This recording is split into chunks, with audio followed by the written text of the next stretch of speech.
Hello, welcome to Virgo Philippines. So, reading ito for Virgo, Sun, Moon, Rising, Venus, Jupiter, Virgos.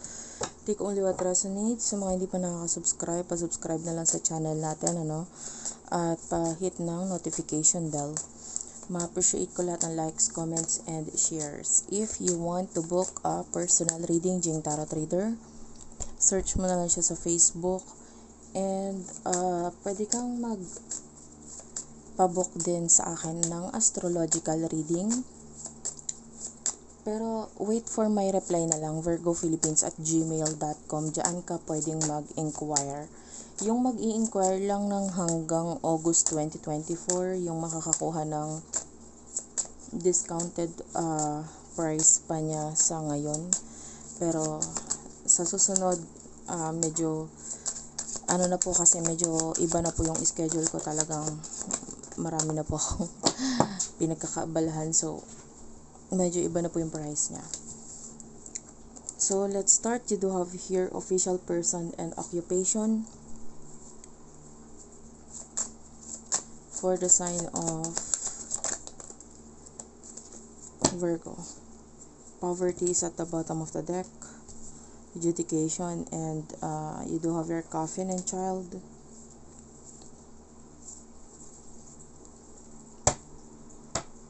Okay, I feel like you are focused ngayon pagdating sa iyong career. You do have your official person and occupation. Maybe you're trying to your best, na para ayusin, mag-commit, ayusin yung mga dapat ayusin, and to focus on mga dapat tapusin, and yung maybe projects mo and career mo. Talagang ito yung main focus mo dito I'm feeling like also with the official person, napakaganda ng iyong katayuan ngayon pagdating sa maybe sa mga tao sa paligid mo, sa family mo, sa paligid, maybe yung mga neighbors mo or mga nakakakilala sa'yo. They see you as someone who is like pwedeng wow, parang ganun, parang ang sarap tularan, or you are kind of an inspiration to them. Yung person mo, you do have your adjudication, coffin, and child. I'm feeling like currently meron siya mga hinaharap na mga legal issues or legal problems, and maybe it has something to do with the child, or some kind of like an ending ang nangyayari sa kanya ngayon. And currently with the poverty right here, pwedeng this person is currently stressed, not happy sa pinagdadaanan niya. Parang ayaw niyang pagdaanan yon, pero wala siyang choice.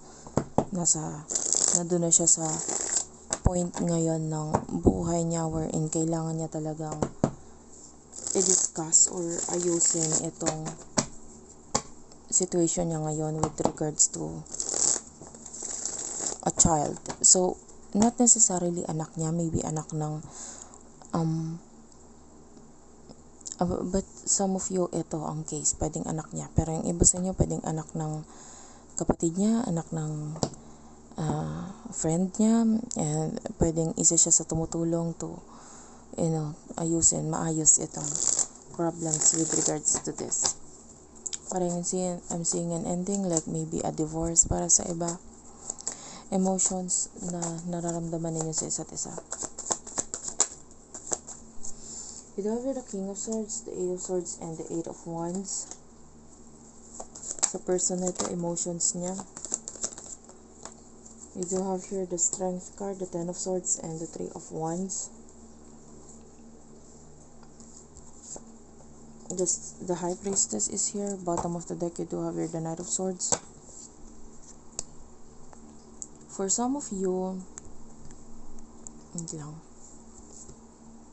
Ayusin ko lang, guys.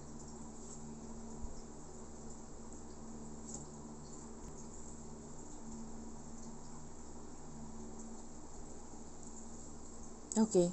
So, yung iba sa inyo, maybe, actually, either you don't care or hindi mo alam, wala kang balita sa person nito. It's just that maybe you are stressed, you are currently, wala kang magawa regarding sa situation ng person na ito or wala kang alam doon.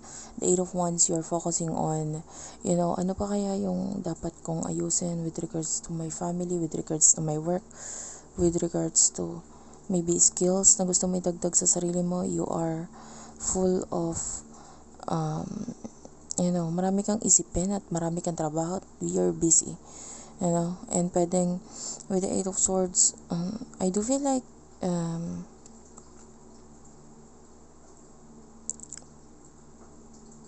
pwedeng wala kang magawa with regards sa situation ng person na ito, and pwedeng sa ngayon marami kang pinasikaso. Yun ang nakukuha kasi you're busy, no? So pagdating sa emotion mo, you're stressed, pagod. Pwedeng may mga health issues or may mga nararamdaman ka with regards to your health, and ayan, wala tayong nakikita na something na may kinalaman sa person nito. This person with the High Priestess, Three of Wands, I feel like this person miss you. Nakakaramdam siya ng spiritual connection sa inyo.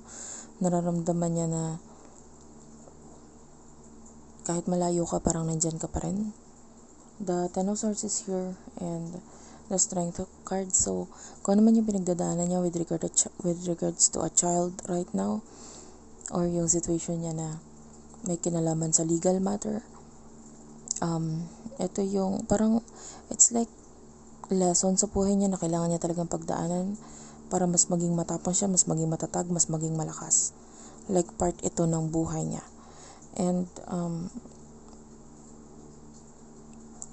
I feel like there's a lot of toxicity around this person right now. Ang daming toxic. So what will happen in the future? And then your future for the both of you.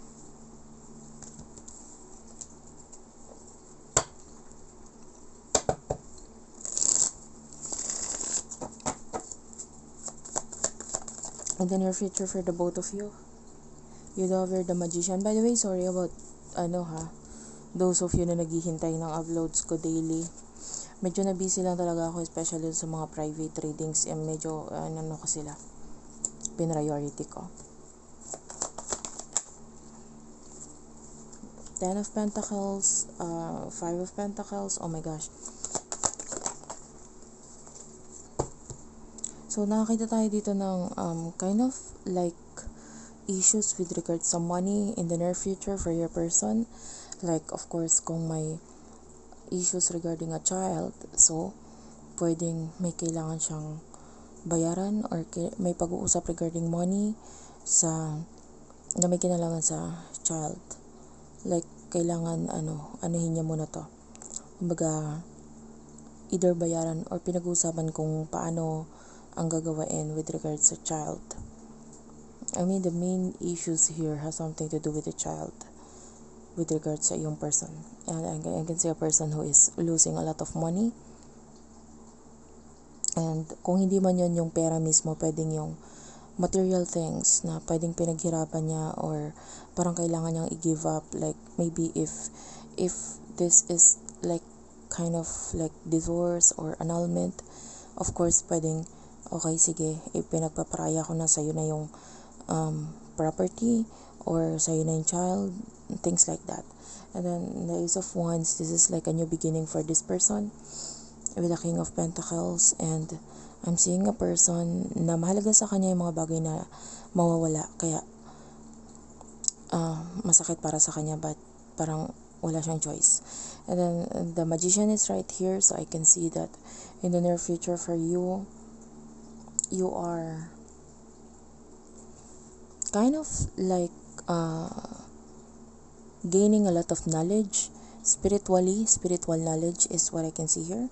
Four of Cups, I feel like you're not so sure about the people around you in the near future pagdating sa maybe friends or maybe mga taong malapit sa'yo. Do I need this? Do I need them? Parang ganon. And with the Seven of Wands, actually you don't care about people na umaalis sa buhay mo. If aalis sila, maybe it means that tapos na yung um, yung sa inyo, parang ganun. Maybe if these are friends, you're just letting them go. No, kung umalis sila, hindi na sila magparamdam, sige, maybe tapos na yung lessons na tinuturo nila sa buhay mo. And I'm feeling like you are kind of like okay ka naman sa situation mo and you're happy. And mas iniisip mo na muna dito yung sarili mo. And you realize that people, they come and go sa life mo. But as long as you're okay, you're fine, I don't feel like naapektuhan ka doon. So, ang focus in the near future is pareho kayo ng person na ito nagpo-focus sa future ninyo. Like, may mga taong nawawala, pero hindi naman ibig sabihin nun end of the world na. Maybe I need to focus on my future. So, both of you na focus in the near future. And I don't feel like yung iba pwedeng wala kayong connection, wala kayong communication. Kasi may mga kanya-kanya kayong buhay na inaayos. Kung meron man kayong connection, communication, pwedeng hindi siya ganun ka-focus. Or may connection lang pero hindi masyadong ganun kabilis yung palitan ng mga message doon. So thank you for watching. I love you all and bye-bye.